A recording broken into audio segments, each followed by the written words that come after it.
Assalamualaikum. Today the topic of our discussion is history of DNA.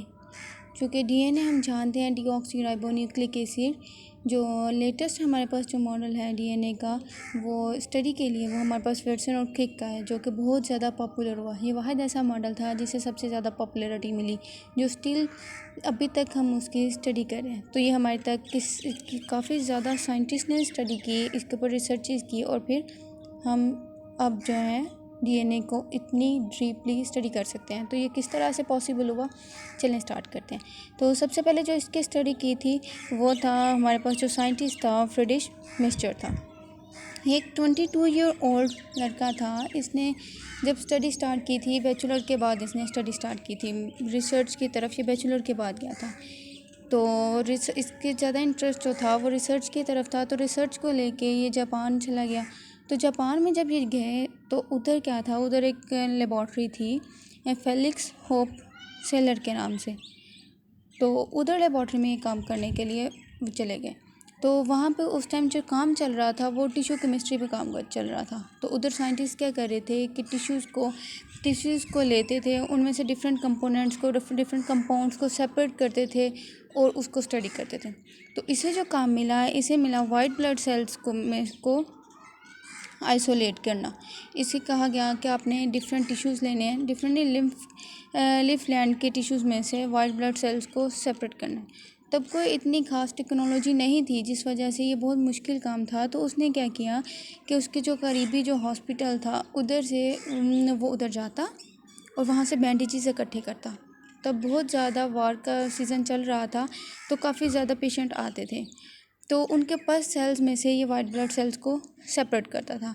उसने white blood cells में से protein को separate किया और डिफरेंट कंपाउंड्स को उसने सेपरेट किया। लेकिन जब वो इनको सेपरेट कर रहा था, जब वो ये रिसर्च कर रहा था वाइट ब्लड सेल्स की, तो उसने क्या देखा कि जब उसने उस सोल्यूशन के अंदर पस सेल्स में से, जब बैंडेज में से पस सेल्स को सेपरेट किया, उसमें वाइट ब्लड सेल्स उसको मिले, तो उनमें से जो 4 मालिक्यूल्स थे वो प्रोटीन के थे। लेकिन एक अलग से ही उसको एक कम मालिक्यूल मिला जिसे वो उसने पहले नहीं देखा था, और ना ही उसके ऊपर पेप्सिन का कोई रिएक्शन हो रहा था।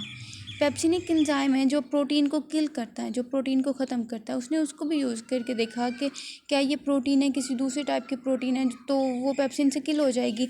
लेकिन पेप्सिन का उसके ऊपर कोई रिएक्शन नहीं था। तो उसने क्या किया कि उसके ऊपर डिफरेंट एंजाइम्स को यूज़ किया और बाकी सारे मालिक्यूल्स को, बाकी सब दूसरी चीज़ों को ख़त्म कर दिया, और सिर्फ एक वही मालिक्यूल बच गया। और वो क्या था, वो DNA था। लेकिन वो इस बात को नहीं जानता था, तो उसने उसे न्यूक्लियन का नाम दिया, क्योंकि ये उसे वाइट ब्लड सेल्स के न्यूक्लियस से मिला था, जिस वजह से उसे न्यूक्लियन का नाम दिया। तब वो जानता था कि उसने कुछ अलग ही चीज़ देखी है। तो उसने अपने सुपरवाइज़र से इसे पब्लिश करने के लिए कहा, लेकिन सुपरवाइज़र ने इसे पब्लिश नहीं किया। उसने कहा कि मैं पहले खुद इसकी स्टडी करूँगा तो देन इसको पब्लिश करूँगा। तो 2 साल बाद इसकी पब्लिशमेंट हुई, जो कि 1871 में इसको पब्लिश किया गया।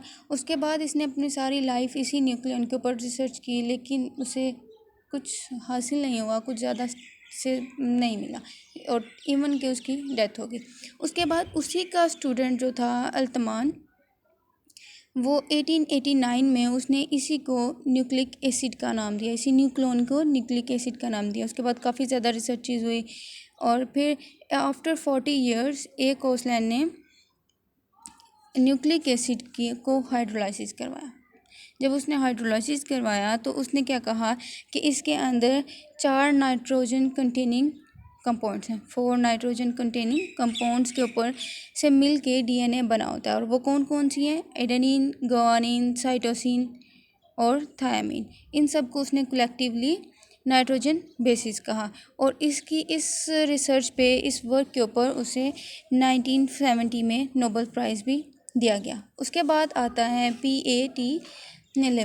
P8011 ने क्या किया कि ये बताया कि ये डिस्कवर किया कि न्यूक्लिक एसिड जो है वो 5 कार्बन कंटेनिंग शुगर है। ये कंसिस्ट करती है 5 कार्बन्स के ऊपर। उसके बाद इसी ने 1909 में डिस्कवर किया राइबोज शुगर को। उसके बाद फिर 1929 में इसने डीऑक्सीराइबोज शुगर को डिस्कवर किया। तो अपनी इस डिस्कवरी की बेस पे इसने 2 टाइप्स को डिमॉन्स्ट्रेट किया, जो कि एक था DNA दूसरा था आरएनए। जो डीएनए था उसे डीऑक्सीराइबोस न्यूक्लिक एसिड कहा जाता था, क्योंकि उसके अंदर सिर्फ एक ऑक्सीजन प्रेजेंट नहीं थी। उसके अंदर से डीऑक्सी का मतलब होता है कि ऑक्सीजन को रिमूव किया हुआ था, उसके अंदर ऑक्सीजन प्रेजेंट नहीं थी। डीएनए और आरएनए का यही डिफरेंस था। जो आरएनए था वो राइबोस शुगर पे कंसिस्ट करता था और DNA deoxy ribose sugar containing था। उसके बाद रोजलैंड फ्रिंकल, सबसे बड़ी बात यह है कि रोजलैंड फ्रिंकल जो थी वो एक फ़ीमेल थी, जिसने 1951 से 1953 तक डीएनए पर रिसर्च किया। ये एक विल्कन नाम के साइंटिस्ट के साथ वर्क करती थी लेबॉर्ट्री के अंदर। तो इसने क्या किया कि 3D स्ट्रक्चर इंट्रोड्यूस करवाया, जो कि एक्स-रेज की टेक्निक को यूज़ करके डीएनए का 3D स्ट्रक्चर इसने डेवलप करवाया। उस टाइम जो इसने एक फ़ोटो फिल्म इसने जो फ़ोटो पेश की उसे नाम दिया गया फ़ोटो 51 का नाम दिया गया, क्योंकि वो 51 में डेवलप की गई थी। उसके बाद इसने अपनी टेक्निक को यूज़ करके इसने बताया कि डीएनए जो है वो एक डबल स्टैंडर्ड है। इसके 2 स्टैंड्स होते हैं। उसके बाद इसने बताया कि जो डीएनए होता है, फॉर एग्जांपल ये डीएनए है, तो उसका जो डायामीटर इसको कहते हैं, जो डायामीटर है वो हमारे पास है 22 एंगस्ट्रॉम। उसके बाद उसने बताया कि जो एक 2 स्टैंड्स के दरमियान जो बेस पेयर्स प्रेजेंट होते हैं, ग्वानिन, साइटोसिन, एडेनिन, थायमिन, ये जो प्रेजेंट होते हैं, इनके दरमियान जो डिस्टेंस होता है वो 3.4 एंगस्ट्रॉम होते हैं। जो इसने रिसर्च की थी उसको जो विल्कन था उसने वेस्टर्न नामी एक शख्स को पास कर दी थी, इसकी रजामंदी के बगैर, इसे बताए बगैर पास कर दी थी। और उसके बाद वेटसन और क्रिक ने मिलके एक मॉडल पेश किया, जो डीएनए का मॉडल पेश किया, जो हम अभी सब लोग स्टडी कर रहे हैं, जिसे हम सब अच्छे से जानते हैं। उनको इसकी बेस पे नोबेल प्राइज़ भी दिया गया, जिसमें इस रोजलैंड का कोई नाम नहीं आया था। इस वजह से इसे डार्क लेडी ऑफ डीएनए भी कहा जाता है। Thank you so much for watching. अल्लाह हाफिज़।